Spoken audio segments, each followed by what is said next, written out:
A very warm welcome and greetings to all of you who paid a visit on this YouTube channel. This is a recorded bout for diurnal topical affairs, and this very day is 30th of June 2020. I would like to apprise you that all the questions framed here will average your patch used up in garnering reads from newspapers. So sit with your notes clocking on the screen to get brief yet circumstantial coverage of quotidian affairs. But before we launch into our current affairs session, I have enumerated 5 words to proliferate your lexicon. So let us begin with the words of the day. The first word is languid. It refers of a person, manner or gesture having or showing a disinclination for physical exertion or effort. So the synonyms of this word is relaxed or unhurried. The antonyms listed here are energetic or active.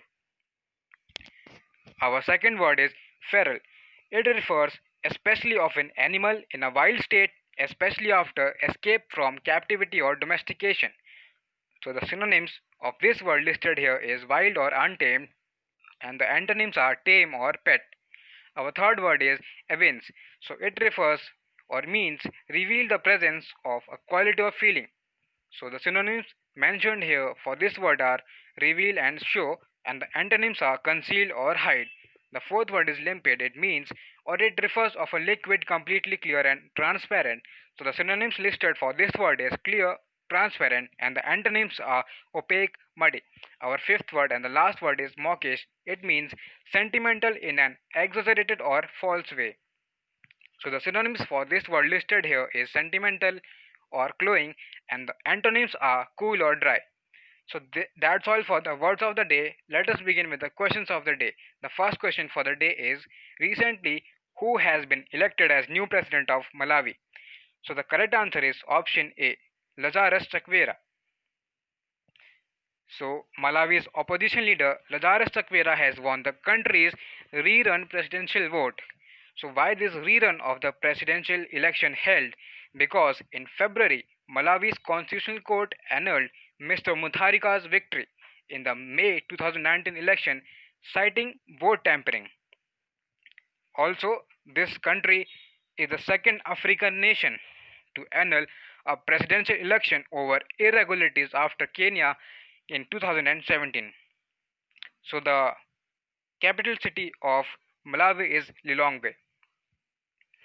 So this is an excerpt from BBC News which says Lazarus Chakwera sworn in as Malawi president after historic win. So he is Lazarus Chakwera. You can see in the photo. Our second question is recently who won the first Grand Prix leg of women's online speed chess championship organized by FIDE? So the correct answer of this question is option D, Anna Ushenina. So she is a former women's world champion and she hails from Ukraine who underlined her credentials as one of the top players with a 7-4 win over Russian Grandmaster Valentina Gunina. And this is an excerpt which says Anna Ushenina clinches opening Grand Prix leg of online speed chess.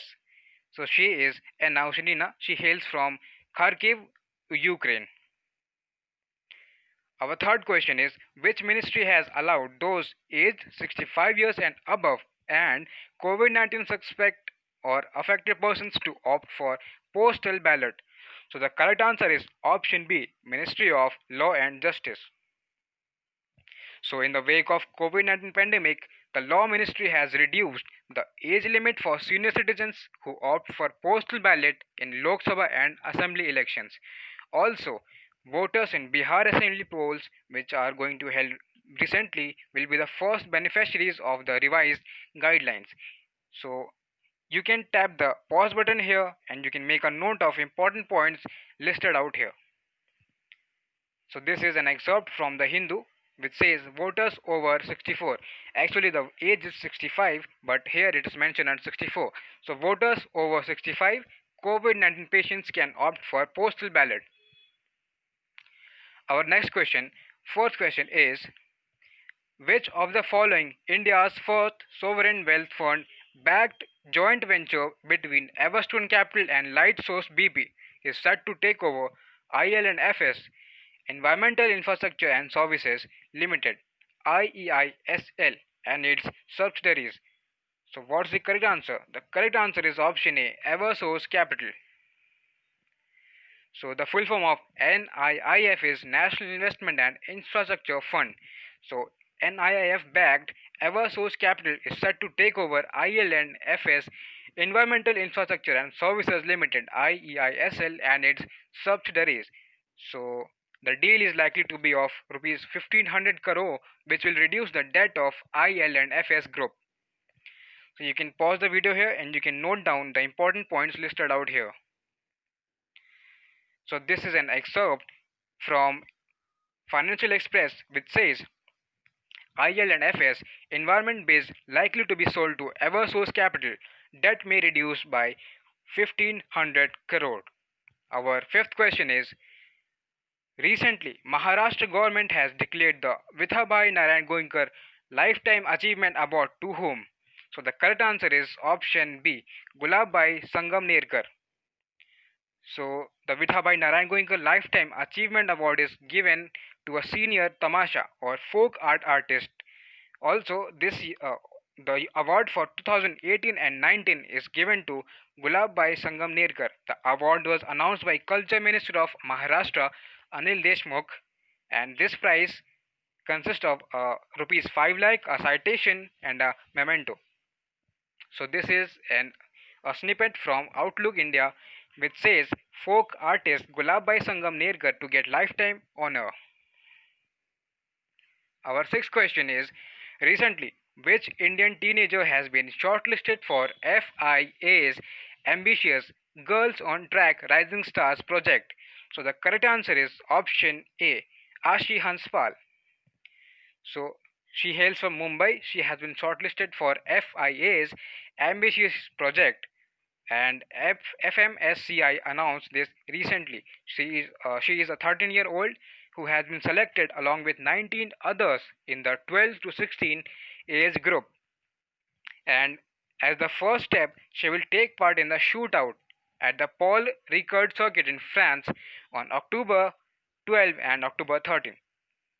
So she is Ashi Hanspal and she has been selected by FIA for their remarkable project.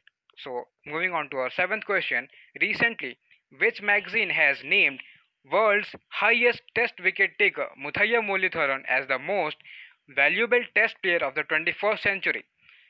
So the correct answer is option D, Wisden Cricket Monthly. So he has been named as most valuable test player of the 21st century by Wisden Cricket Monthly. This is a UK based print and digital cricket magazine. So you can pause the video here and you can make a note of important points or stuffs listed here. Moving on to our eighth question. So which of the following statements are true about CentOS NT drug plan? So we have listed three statements. You have to say which of the following are true. So I will give you all the options. So now you have to say which of the following statements are true. So the correct answer is option D, 1 and 2 only. Only 1 and 2 of the three statements is true. So anti-drug action for this plan has been for 272 vulnerable districts is true, and the ministry responsible for the plan is Ministry of Social Justice and Empowerment is also true. But International Day Against Drug Abuse and Illicit Trafficking is not observed on 25th of June, rather it is observed on 26th of June as mentioned in the note here. Our ninth question is recently which edition of ASEAN Summit was held by a teleconference and it was hosted by which country? So the correct answer is option D, 36th edition, and it was hosted by Vietnam. So recently the 36th Association of Southeast Asian Nations Summit was held via video conference to focus on the COVID-19 pandemic and all the important issues which are in the current period. Also, the theme for the summit was cohesive and responsive ASEAN, and the summit was chaired by Vietnam, as mentioned in the question, in the option, and which is holding the chairmanship of ASEAN currently. The topics that were discussed in that summit was ASEAN COVID-19 Response Fund, crippling economies, and the most heated South China Sea issue. So this is a very important collection of facts mentioned here. You can pause the video here and you can make a very important note of all the important stuffs mentioned here. Our 10th question is, recently Nasha Mukt Bharat Annual Action Plan 2020-21 for 272 most affected districts was e-launched by whom? So the correct answer is option A, Ratan Lal Kataria. So this is a snippet from Press Information Bureau official website which says Nasha Mukt Bharat Annual Action Plan 2020-21 for 272 most affected districts e-launched on International Day Against Drug Abuse and Illicit Trafficking. So let me zoom you here for this important thing. And Ratan Lal Kataria is a Minister of State for Social Justice and Empowerment. Our 11th question is, which state has constituted Migrant Workers Commission for the Welfare and Development of Laborers? So the correct answer here is option B, Madhya Pradesh. So Madhya Pradesh government constituted this commission to employ the workers according to the skill and ability. The tenure of this commission will be 2 years and the chairman will be an individual nominated by state government. So this is a snippet from Hindustan Times which mentions the headline as Madhya Pradesh government constitutes Commission for Welfare of Migrant Workers. Our 12th question is, recently Product Application and Development Center PADC was launched by which union minister in Odisha? This was an e-launch. So the correct answer is option D, Dharmendra Pradhan. So PADC was launched by Minister of Petroleum and Natural Gas, Mr. Dharmendra Pradhan. This PADC is in Paradip and this has been set up by Indian Oil. There are 4 laboratories in PADC which are Polymer Processing Lab, Analytic Testing Lab, Chemical Analysis Lab and Characterization Lab. Our 13th question is, what's the name of the advanced torpedo that has been launched by Indian Navy? So the correct answer is option C, Marich. So Marich has been designed and developed by DRDO, which stands for Defense Research and Development Organization. The production of this Marich shall be done by Bharat Electronics Limited. So what's the mechanism of this torpedo is that it first detects and confuses and diverts the torpedo attacks on ships from underwater. So this is an excerpt from Hindustan Times which says Indian Navy inducts indigenously developed anti-torpedo decoy system Marich. This is developed by DRDO. Our 14th question is, which day is celebrated every year in India on 29th of June? So the correct answer is option A, National Statistics Day. So National Statistics Day is celebrated on the birth anniversary of Prashant Chandra Mahalanobis, who is considered the father of modern statistics. Also, he founded the ISI, Indian Statistical Institute, and he shaped the Planning Commission and pioneered methodologies for large scale surveys. So, in memory of his all the important contributions, National Statistics Day is celebrated on 29th of June every year in India. Our last and 15th question is, recently Government of India unveiled new rules to regulate exotic animal trade. Which ministry currently oversees this trade? So the correct answer is option A, Ministry of Commerce and Industry. So under these new rules, owners and possessors of exotic species, animals and birds must also register their stock with the chief wildlife warden of their states. So this is an excerpt from the Hindu which says Center unveils new rules to regulate exotic animal trade. So for Hindi general knowledge questions, please visit Arthasiddhi Academy channel on YouTube. The content is very important for competitive exams, which are like very major competitive exams. So if this video helped you to raise your awareness about important updates and happenings around the world, please leave a like on this video. If you have any suggestions for us, do post in the comment section and please subscribe this channel for the daily and informative updates. Thank you very much for listening to me.